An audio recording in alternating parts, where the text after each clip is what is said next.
A plant that costs barely $5 in the garden section can slash wall temperatures by as much as 28 degrees Fahrenheit. On a west-facing exterior wall, it can cut the cooling burden by nearly 1/3. No motors, no electricity, no compressor humming through the night, just roots gripping soil and layers of leaves climbing brick and siding. That plant is common ivy. You have seen it wrapping old cathedrals, crawling across university buildings, hanging over narrow European storefronts. Yet almost nobody thinks of it as part of a home cooling system, and the reason has little to do with whether it actually works. When people talk about heat entering a house, they obsess over windows and rooftops. But the biggest surfaces exposed to direct sunlight are often the walls themselves, especially those facing south and west. During a brutal July afternoon, siding temperatures can soar to 150 degrees Fahrenheit. That heat pushes inward through sheathing and insulation, then bleeds into every room behind the wall. Your air conditioner spends the entire day battling that invisible wave. The average household burns through more than $1,000 every year on combined heating and cooling costs, trying to keep indoor temperatures under control. What almost nobody in the construction industry mentions is that one of the simplest solutions might already be growing in the dirt, and the numbers behind it are not speculation. The Royal Horticultural Society, together with the University of Reading, carried out a controlled experiment published in the journal Building and Environment. Researchers tested 3 climbing plant species using specially designed model structures built to isolate thermal performance. Ivy delivered the strongest results of all. Inside the wall structure, temperatures dropped by 7.2 degrees Celsius. That equals roughly 13 degrees Fahrenheit on the interior side. The outside surface of the wall also cooled by 5.7 degrees. But the result that should have changed the entire conversation came next. The study found indoor humidity levels did not rise. They actually fell. That matters because the biggest fear surrounding ivy has always been moisture and damp damage. Yet the measurements showed the reverse. Lower humidity, not higher. Another investigation focused on real heat transfer through an actual 2-story building covered in dense ivy growth. Researchers examined a west-facing wall during clear summer conditions. The plant layer reduced the peak cooling load passing through that wall by 28%. Not temperature, load. Nearly 1/3 of the energy the air conditioner normally needed to remove was eliminated by leaves alone. Then came the research that changed everything for me. Professor Heather Viles from the University of Oxford led a 7-year project funded through Historic England, previously known as English Heritage. The team monitored ivy-covered structures throughout Oxford, Dover, Bristol, Yorkshire, and Leicester. What they discovered shattered decades of assumptions. Walls protected by ivy stayed 36% cooler during hot conditions. Yet in winter, those same walls remained 15% warmer than uncovered surfaces. The plant was performing in both seasons at once, cooling during summer, insulating during winter, one living layer delivering 2 completely opposite thermal advantages. The Oxford researchers later published freeze-thaw findings in scientific reports. The data showed freezing events on ivy-covered walls fell by 26%. The total duration of those freezing periods dropped by 34%. Their severity declined by 32%. In practical terms, the ivy was helping stop brick and stone walls from slowly tearing themselves apart during cold weather cycles. While sensors tracked temperature behavior, the researchers uncovered something else almost nobody talks about. Ivy acted like a massive particle trap. The Oxford team discovered the plant captured fine and ultrafine pollution particles, including material smaller than 2.5 microns, at densities reaching billions of particles per square meter. For homes located near traffic-heavy roads, the plant was effectively filtering polluted air before it ever reached the structure. And then comes the detail that flips the entire reputation of ivy upside down. Everyone believes ivy destroys walls. You have heard it from neighbors. HOA rules repeat it constantly. Homeowners treat the plant like a structural threat. But Historic England, the organization responsible for preserving some of the oldest masonry buildings on Earth, spent 7 years and nearly £2,000 trying to determine whether that belief was actually true. Their conclusion was direct and unmistakable. Ivy's aerial rootlets attach themselves to the outer surface of masonry. They do not penetrate solid, healthy walls. When the structure is already in good condition, the ivy layer shields surfaces from driving rain. It softens extreme temperature swings that trigger expansion and contraction damage over time. It captures pollution that slowly erodes limestone and mortar. It even reduces the destructive freeze-thaw cycles that crack brick and stone across decades. In other words, the story most people believe is not simply exaggerated, it is backwards. There's only one major warning, and it matters. If a wall is already damaged, with cracked masonry, failing mortar joints, or open gaps, ivy can grow into those weaknesses and make the deterioration worse. So the rule is simple. If the wall is sound, ivy protects it. If the wall is already failing, repair the structure before the plant ever touches it. That single distinction is where the entire myth was born. Some structures were already deteriorating before ivy ever touched them. When the damage became visible, the plant took the blame. But what is actually happening here? The numbers alone are dramatic. Yet once you understand the physical process behind them, the idea becomes even more astonishing. 3 separate mechanisms are operating at the same time. Any one of them would already be valuable on its own. Combined together, they create something modern mechanical systems still cannot truly imitate. The first mechanism is simple to see: shade. The dense layer of leaves intercepts direct solar radiation before sunlight ever reaches the wall itself. That part seems obvious, but ivy performs better than ordinary shading structures. Researchers comparing ivy against a shade sail discovered something unexpected. Even when both blocked the same amount of sunlight, the wall protected by ivy remained 7 degrees Celsius cooler. That gap comes from the second mechanism: evapotranspiration. The plant effectively perspires. Moisture travels upward from the soil, through the root system, along the stems, and finally exits through the leaves. As that moisture evaporates into the air, heat energy is pulled away from the surrounding environment. It is the exact same cooling effect your skin experiences after stepping out of a shower. So the leaf canopy is doing far more than casting shade. It is actively cooling the air directly in front of the wall surface. No electrical grid, no refrigerant chemicals, just water moving through a living organism powered entirely by biology and sunlight.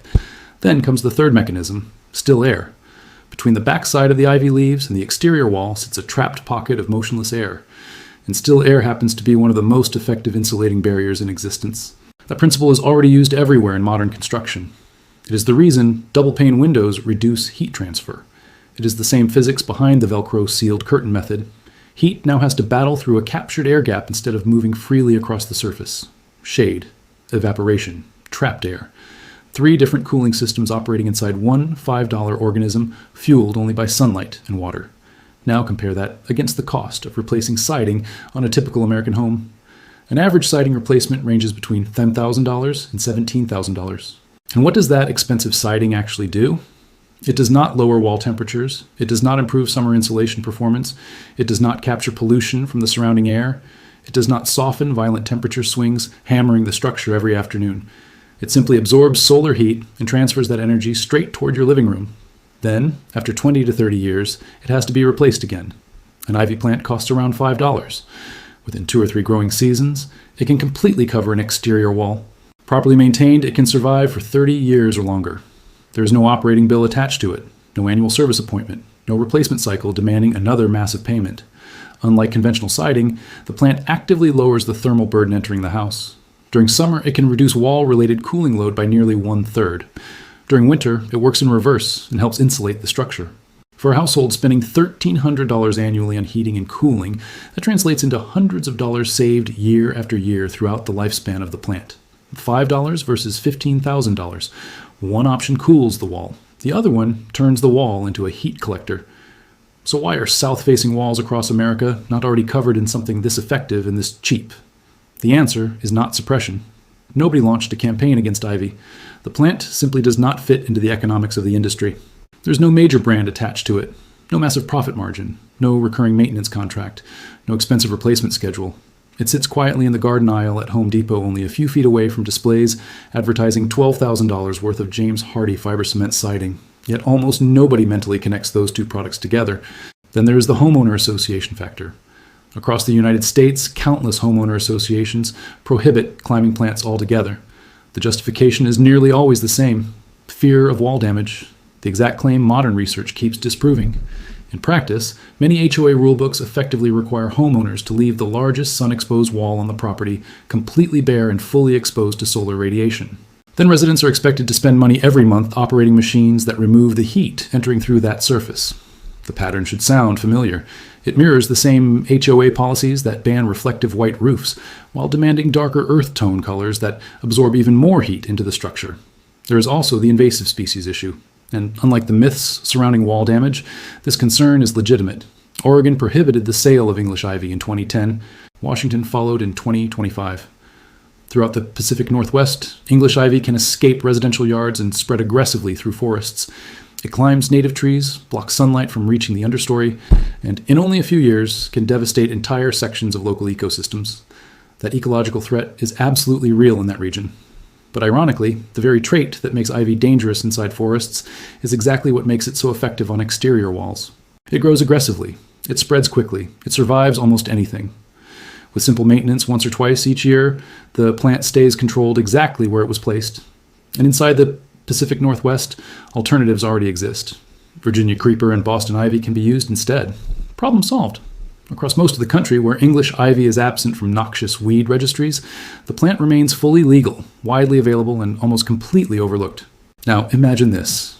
It is August. It is 3 o'clock in the afternoon during August. You walk beside the south, facing side of your house, and press your palm against exposed siding. Instantly, you pull your hand away. The surface feels blazing hot. Even standing 6 inches back, you can feel waves of heat rolling off it. Then you move a few steps sideways to where the ivy begins climbing the wall. You slide your hand behind the curtain of leaves and touch the surface underneath. Cool, not slightly warm, not neutral. Actually cool beneath direct afternoon sunlight. The air trapped between the leaves barely moves, soft, quiet. And suddenly you notice something else. The outdoor air conditioning compressor is no longer cycling on and off, not because it failed, because it no longer needs to fight that wall. The heat stopped before it ever entered the structure. That is the instant when this idea transforms from abstract statistics into something tangible, something you suddenly want for your own home. And the remarkable part is how simple the process really is. Choosing the right species matters. English ivy, Hedera helix, stays evergreen throughout the year. Its leaves remain during winter, which means continuous cooling during summer months and continuous insulation once temperatures drop. It also provides year-round surface protection for the wall itself. In many ways, it becomes an all-season shield. But another option exists, and it behaves in a surprisingly intelligent way. Virginia creeper and Boston ivy are deciduous species. During spring and summer, they build a dense canopy of leaves, thick shade, maximum evapotranspiration, full cooling performance. Then autumn arrives. The leaves fall away. Suddenly, low-angle winter sunlight reaches the exposed wall surface directly. Free solar warmth begins penetrating the structure exactly when colder weather arrives. Spring returns, new leaves emerge again, cooling resumes automatically. The plant changes operating modes with the seasons. No thermostat, no electric timer, no smart home programming, just biology reacting naturally to daylight and temperature shifts, accomplishing automatically what would otherwise require expensive motorized shades and computerized climate systems. Installation is almost absurdly simple. You plant the vine at the base of the wall. South and west facing surfaces provide the greatest cooling effect. On brick, stone, stucco, or concrete, ivy attaches naturally.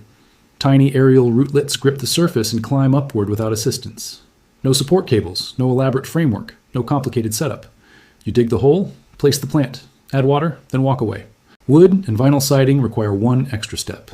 A simple wire trellis or lattice should hold the vine several inches away from the wall surface so airflow can continue behind the plant. That spacing matters. If ivy rootlets cling directly onto wood, moisture can become trapped against the material over time. Eventually, siding may soften and begin to rot underneath. The trellis solves that problem by preserving airflow while still delivering the cooling benefits. And the cost? Roughly $20 for a lattice panel from the hardware store, plus an afternoon using a drill. The keywords are trellis and ventilation. A single plant typically spreads across 10 to 15 feet of wall width. Early growth rates range from 1 to 3 feet per year, then accelerate as the vine matures. Most walls achieve complete coverage within 2 or 3 growing seasons. Want faster results? Plant 3 or 4 starter vines, spaced 18 to 24 inches apart along the base. Total cost lands somewhere around $15 to $20, and substantial wall coverage can appear by the end of the very first summer. Maintenance remains minimal. Trim the vines once or twice annually to keep growth away from gutters, windows, and roof edges. That is essentially the entire workload. There's one honest drawback. The solution is not immediate. An air conditioning system starts cooling the same day it gets installed. Even with multiple vines planted together, meaningful shade usually takes 1 full growing season to develop. That waiting period is real, and it explains why most people default toward mechanical cooling systems. But compare the trade-off carefully. An air conditioner costs around $5,000. It survives roughly 15 years. And during every one of those years, it keeps spinning your electric meter. The plant costs $5. It can survive for 3 decades. And it runs entirely on rainfall. Right now, somewhere on your house, sunlight has been hammering one exterior wall since 7 o'clock this morning. Since 9, your AC system has been fighting that incoming heat nonstop. The compressor keeps cycling. The electric meter keeps turning faster. Meanwhile, sitting in a small 4-inch pot inside a garden aisle 5 miles away from your home, between the hostas and the ferns, there's a $5 plant capable of stopping that heat before it even touches the wall. No permits, no wiring. No monthly bill.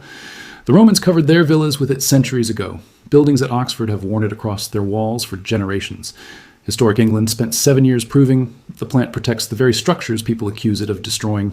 Yet neighborhood HOA rules still ban it because somebody once repeated an old myth about damaged walls. The research says the opposite. The plant is already sitting on the shelf. What has been missing all this time is simply someone willing to point at it. If this changed the way you look at your home, stay with us. There's much more ahead. Please leave your thoughts about this content in the comments below. Thanks for watching. See you in the next one.